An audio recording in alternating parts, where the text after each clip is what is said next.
Hadirin sidang Jumat anu dimuliakeun ku Allah.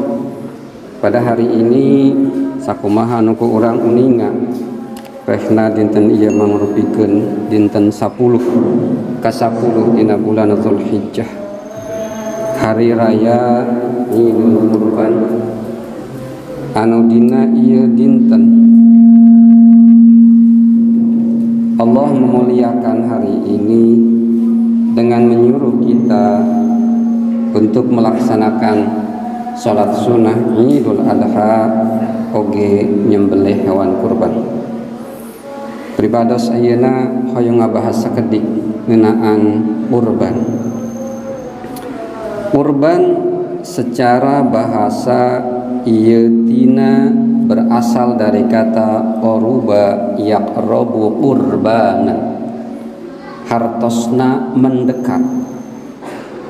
Sedangkan secara istilah korban itu adalah melakukan penyembelihan hewan sesuai sareng syarat yang telah ditentukan, kemudian disembelih secara syar'i di waktu yang telah ditentukan, nyaeta dina tanggal 10 Zulhijjah dugikeun ka kaping 13 atanapi akhir hari tasyrik, dan dimulai setelah imam naik berkhutbah di sholat Id hari raya Idul Adha.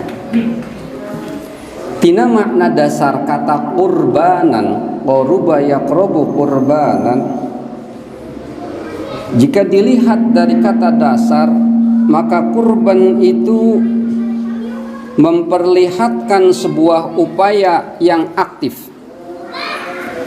Hartosna kurban itu tidak hanya sekedar kita berdiam diri dan kemudian tidak melakukan apapun, tetapi kurban di sini pendekatan yang kita lakukan kepada Allah dengan cara kita menyembelih hewan kurban tersebut, dan kemudian hewan kurban tersebut didistribusikan kepada orang-orang ba'isal fakir, orang-orang yang membutuhkan, orang-orang yang sengsara dan orang-orang yang membutuhkan.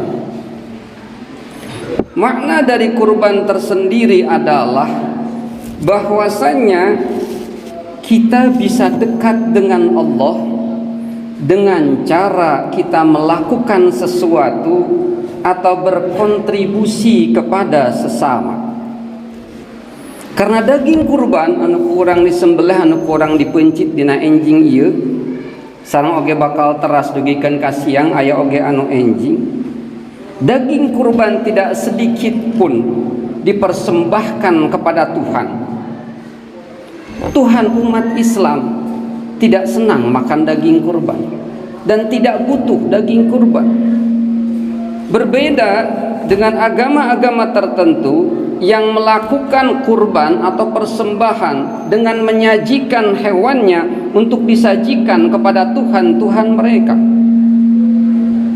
Di dalam Islam, yang sampai kepada Allah itu bukan daging kurban, itu bukan darah kurban, tetapi yang sampai kepada Allah dalam Al-Quran, la yanalallaha luhumuha wala dima'uha walaki yanaluhu taqwa minkum.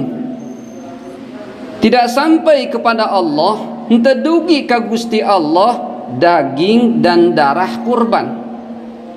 Akan tetapi yang sampai kepada Allah adalah ketakwaan dari kalian semuanya.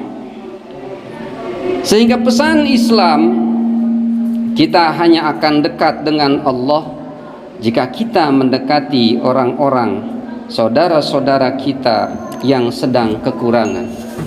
Fakulu minha wa at'imul ba'isal fakir. Maka makanlah oleh kamu sebagian dagingnya dan beri makanlah dengan sebagian yang lainnya orang-orang yang fakir dan orang-orang yang sengsara. Quran surat Al-Hajj ayat 28. Hadirin yang dimuliakan Allah, jika kita memperoleh kenikmatan, maka kita disuruh berbagi kenikmatan dengan orang lain. Puasa mengajak kita untuk sama-sama merasakan lapar, seperti orang miskin merasakan lapar. Maka ibadah kurban mengajak kita untuk merasakan kenyang dan mengajak orang-orang miskin untuk merasakan kenyang pula. Islam tidak memerintahkan kita untuk menyembelih hewan di tempat-tempat pemujaan, di dalam hutan, di tepi laut, ataupun di sungai, kemudian dagingnya diserahkan kepada Tuhan. Tetapi Islam menyuruh kita hidup di tengah-tengah masyarakat, bekerja dan berbagi dan mengisi perut-perut mereka, orang-orang miskin yang kosong. Di akhirat, Allah Subhanahu wa ta'ala dalam sebuah hadis qudsi diceritakan bahwa Allah ta'ala mendakwa hamba-hambanya. Allah berkata, Allah berfirman, wahai hamba-hambaku, dahulu aku lapar dan kalian tidak memberiku pakaian. Dahulu aku tidak berpakaian dan kalian tidak memberiku pakaian. Dahulu aku sakit dan kalian tidak memberiku obat.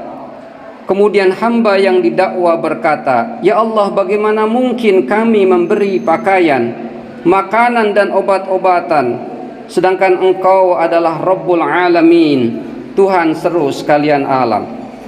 Maka kemudian Tuhan Allah berkata, dahulu ada hambaku yang lapar, tidak berpakaian dan sakit.